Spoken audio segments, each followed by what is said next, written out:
Dahil sa payo ni Gemma at Attorney Micah, sumasama si Maxine sa mga paanyaya ni Frances, sa pamamasyal at sa pagkain sa labas. Ipinasyal siya ni Francis sa ilang magagandang lugar sa Texas at dinala pa ng binata ang dalaga sa isang pribadong beach resort na pag-aari daw ng kanilang pamilya. Kailangan mong sumagap ng sariwang hangin, saad ni Frances. Nakilala na niya ang may-ari ng tindahang pinapasukan ni Maxine, si Gemma. Naging magaan din ang loob ni Gemma sa biyudong biological father nang ipinagbubuntis ni Maxine. Habang naroon sila sa beach house ni Frances, napaka-maginoo ng lalaki, kahit na gusto niyang yakapin at halikan ng magandang si Maxine. Pero natakot siya na baka umiwas ang dalaga at pagtaguan siya, at hindi na niya makikita pa ang kanyang anak na isisilang nito. Pero habang naroon sila, nagkaroon ng karamdaman si Maxine. Nilagnat ito at nanghina. Nabahala naman si Frances. Baka kasi maapektuhan ang sanggol na nasa sinapupunan nito. Binanyosan niyang nagdideleryong babae, kaya napilitan si Frances na tanggalin ang kasuotan nito. Maliit pa ang tiya ni Maxine. Hindi pa halata ang pagbubuntis nito. Nakaramdam ng pag-iinit si Frances ng sandaling yun. Lalaki siya at may likas na pangangailangan. Gustong-gusto niyang kunin ang babaeng inaalagaan. Pero pinigil ni Francis ang kanyang sarili. Isang banyaga si Maxine at ayaw niyang isipin na sinasamantala niya ito. Ito ang babaeng magsisilang ng anak nila ni Annie. Kinabukasan ay bumuti na ang pakiramdam ni Maxine at bumaba na ang lagnat nito. Napansin ng dalaga na nakasuot lamang siya ng towel robe. Wala siyang kasuotan sa ilalim nito. Nagtanong at namilog ang kanyang mga mata at naintindihan ni Francis ang kanyang pagkabahala. Inapoy ka ng lagnat at kailangan kong punasan ka. Nabasa ka ng pawis kaya tinanggal ko ang lahat mong kasuotan sa katawan at binihisan kita ng towel robe. Naramdaman ni Maxina nag-init ang kanyang mga pisngi. Huwag kang mag-alala, wala akong ginawang anumang masama sa iyo, Maxine. Iginagalang kita. Salamat, Frances. Pero wala naman akong inisip na ganun. Nahihiya lamang ako dahil nakita ko ang katawan mo. Pero huwag kang mag-alala, napakaganda nito at wala kang dapat na ikahiya. Hinaplos ni Francis ang kanyang likod. Sige na, magpahinga ka at magluluto ko ng masarap na tanghalian natin. Tanghalian? Hindi pa tayo nag-aalmusal. Pagsabayin na natin ang almusal at lunch dahil mag-aalas 11 na ng umaga. Napahimbing ang tulog mo, sweetheart. Napalunok si Maxine. Parang ang sarap pakinggan ang pagtawag sa kanya ng sweetheart ni Frances. Nangangarap din siya na kunwari ay kasal na sila ng lalaki at inaasikaso siya nito dahil buntis siya sa panganay nilang anak. Pagsapit ng gabi, naging laman ng mga panaginip ni Maxine si Francis. Napanaginipan niya na naglalambing sa kanya ang lalaki dahil may magaganap sa kanila. Biglang nag-init ang dalaga. Naibulong niya ang pangalan ni Frances. Narinig ng lalaki na noon ay nakaupo sa tabi ng kama ni Maxine. Nakakadala ang pagkakasambit ni Maxine sa pangalan ng lalaki. Lumapit siya sa nakahigang dalaga at hinaplos niya ang pisngi nito. Maxine, mahalin mo ako. Gusto kong mahalin mo ako, Frances. Isang paanyaya na hindi matanggihan ng lalaki.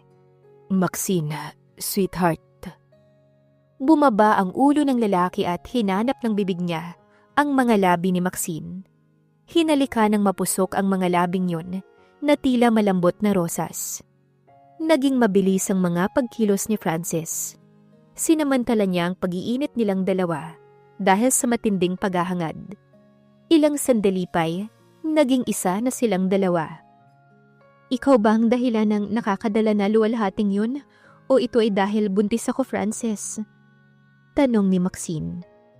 Sabi nila na mainit daw ang mga babaeng buntis. Ano man ang dahilan ay nasiyahan tayo sa isa't isa. And it was wonderful, Maxine. Nakalimutan na ni Maxine ang ilang saglit ang kanyang kondisyon. Ang baby sa loob ng katawan niya.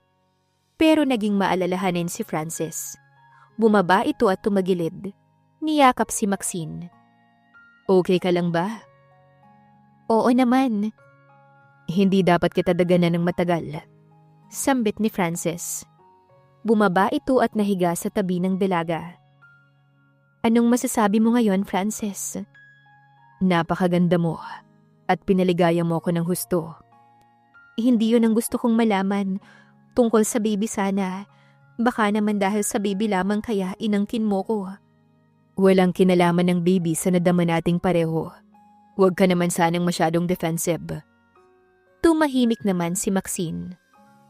Dahil sa namagitan sa atin ngayon, parang sa atin ang dalawa ang baby.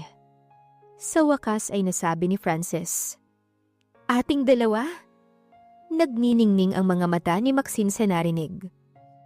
Hindi ba ganun ang nararamdaman mo? Oo, nangarap pa nga ako na sa atin talaga ang bata. Muli ay may namagitan sa kanilang dalawa. Gusto ko sanang mag-shower, pwede ba, Francis?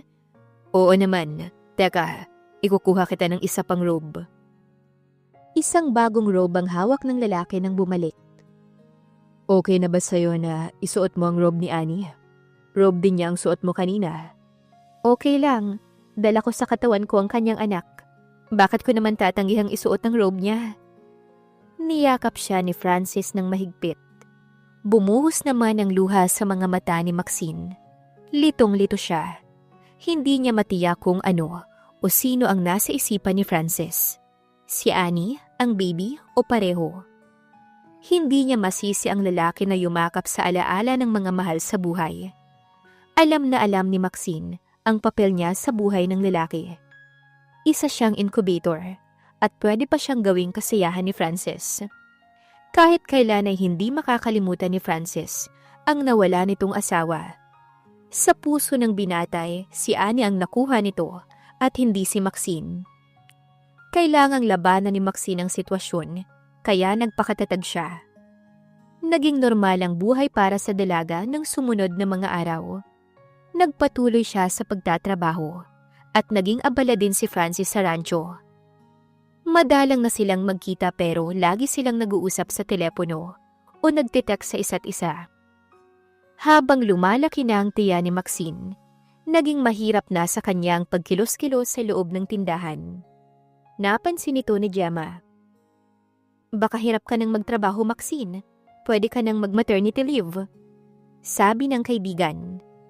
Kukuha na muna ako ng kapalit para pansamantala lamang dito hanggang sa muli mong pagbabalik.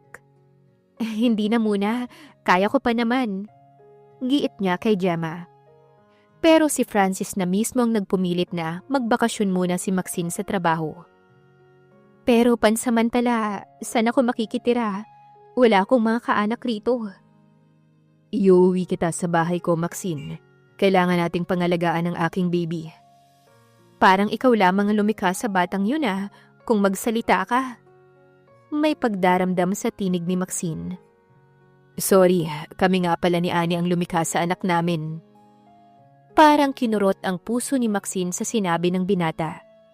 Parang walang pakundangan si Francis kapag nagsalita ngayon sa kanya. Naitanong niya sa sarili. Baka talagang ayaw ni Francis na nasa tiyan niya ang anak nito at nawala na ng asawa. Dapat siguro'y hindi na lamang siya agad nakapagdesisyon. Parang nagkadoble-doble na ang problema ni Maxine. Ipinakilala ni Francis si Maxine sa biyanan niya. Sa ex-mother-in-law niya, na ina ni Annie. Nakagaanan ng matandang babae ang pagkatao ni Maxine. Nalaman niya na mahusay mag-design ng baby dresses ang matandang babae. Namasyal sa tindahang pinapasukan ni Maxine minsan si Karen. Dala ang ilang baby dresses na disenyo ni Mrs. Karen at ipinakita kay Maxine. Labis naman na nasiyahan si Maxine sa nakita at agad niyang biniling lahat ang dala ng biyana ni Francis. Kinontrata pa niya na magdala ng iba pang supply ang ginang. Naging matalik na magkaibigan ng dalawa. Laging sinasabi ni Karen kay Francis, napakasalan na nito ang Pilipinang dalaga dahil nasa sinapupunan nito ang anak nila nang nawala na si Annie. Hindi naman makasagot si Francis dahil siya mismo ay alinlangan sa nararamdaman. Baka nga'y concern lamang siya at pagmamalasakit ang naghahari sa puso niya para kay Maxine at hindi talaga pag-ibig. Basta ang interesado siya ay matutukan ang kanyang anak. Kaya marahil ay hindi niya maiwanan ang dalaga. Hindi na naulit ang naganap sa kanila ng dalaga dahil umiwas na si Maxine. Hindi siya nagpatuloy na tumira sa mansyon ni Frances. At saka na, kung hindi ko na kayang mapag-isa, sabi niya, hindi ako komportable sa napakalaking mansyon mo, Frances. Ikaw ang bahala, pero oras-oras ay nasa tindahan mo ko para masubaybayan ko ang sitwasyon mo. Napatunayan ni Maxine nilinlang siya ni Frances dahil hindi maliit ang ransyo ng lalaki. Milya-milyang ektarya ang lupain nito at isa pala itong milyonaryo. Napakaraming negosyo at bukod sa ransyo, may mga oil wells pa ito sa ilang panig ng Texas. Naramdaman niyang nagpakaalangan siya sa biological father ng sanggol na dinadala niya. Sa pakiramdam ni Maxine, bumigat ang problema niya. Hindi siya naging maingat. Kapag wala siyang trabaho'y madalas siyang magtungo sa isang ospital na malapit sa pinapasukan para magpa-check up. Maxine! Mrs. Molyasgo! Natigilan siya sa paglalakad sa hospital grounds nang marinig ang tinig na parang siya ang tinatawag. Nilingon niya ito. Isang nurse na Pilipina ang nakita niya at tila pamilyar ang mukha nito. Hindi mo na ba ako natatandaan, Mrs. Molyasgo? Ako si Sandra Sanchez. Sandra Sanchez? Nalilitong wika ni Maxine. Yung dating nurse ni Dr. Dory Castro, kung saan kayo nagpa-check up noon ng mister ninyo. Ah, oo, natatandaan na kita. Bakit naririto ka? Dito ka naman nagtatrabaho ngayon? Oo, sinuwerte ako matanggap dito sa ospital. Hindi na kasi ako nagtagal sa klinika ni Doktor eh. Hindi ko siya makasundo. Umasim ang mukha ni Maxine nang maalala ang gynecologist na naging masungit sa kanya. Hindi na ako Mrs. Castro ngayon, Sandra. Ipinaanal na namin ang aming kasal ni Luis.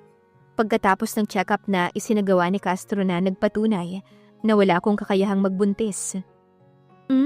Kaya pala. Tila sila na ngayon ng doktora. Sinong sila? Hindi kita maintindihan. Laging magkasama ang dati mong mister at si Dr. Castro at tila may relasyon na sila. Okay lang.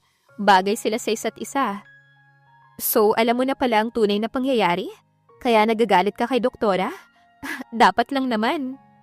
Uwi ka pa ni Sandra. Anong natuklasan ko na sinasabi mo? Na mali ang diagnosis sa inyo dahil sinadya ni doktora to. Sa katunayan, ang walang kakayahan na magkaanak na lumabas sa check-up ay si Luis Molyasgo. Binaliktad nila ang resulta. Na-shock si Maxine sa narinig. Parang hindi siya makapaniwala. Sandra, totoo ba ang sinasabi mo? Narinig kong lahat ang pinag-usapan nila Maxine. Bago kayo pumuntang dalawa sa klinik, tumawag si Mr. Molyasgo sa klinika at tinanong ang resulta ng check-up. Nang malaman niyang wala siyang kakayahang magkaanak, hindi niya tumatanggap. Isang kahihiyan daw. Pinakiusapan niya si doktora na palabasin ikaw ang walang kakayahang magkaanak para magkaroon siya ng dahilan para maghiwalay kayo. Bakit kailangan pa niyang gawin yun?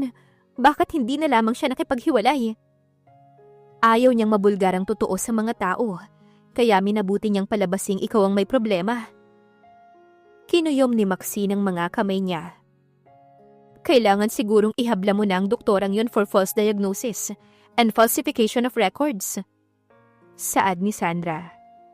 Halatang may matinding galit ito sa dating amo. Talagang gusto kong gawin yan para maalis siya sa practice at mawalan siya ng trabaho. Gigil na saad ni Maxine. Pero paano ako magkakaroon ng sapat na ebidensya? Nasa akin ang original results ng inyong check-up ng ex-husband mo. At handa akong tumistigo sa kapalpakang ginawa ng dalawang yun sa isang walang kamalay-malay ng pasyente. Gagawin mo yan para sa akin, Sandra? Oo naman. Gusto kong mawala sa daigdig ng panggagamot ang doktorang yun. Sa tulong ni Attorney Micah, inihanda ni Maxine ang lahat ng ebidensya laban kay Dr. Dory Castro. May kopya ng original record ng medical check-up nila ni Luis. ang written statement ng nurse na si Sandra Sanchez at ang statement ni Maxine na may relasyon ngayon ng ex-husband niya sa tiwaling gynecologist. Isang matibay na motibo sa ginawang katiwalian ng manggagamot.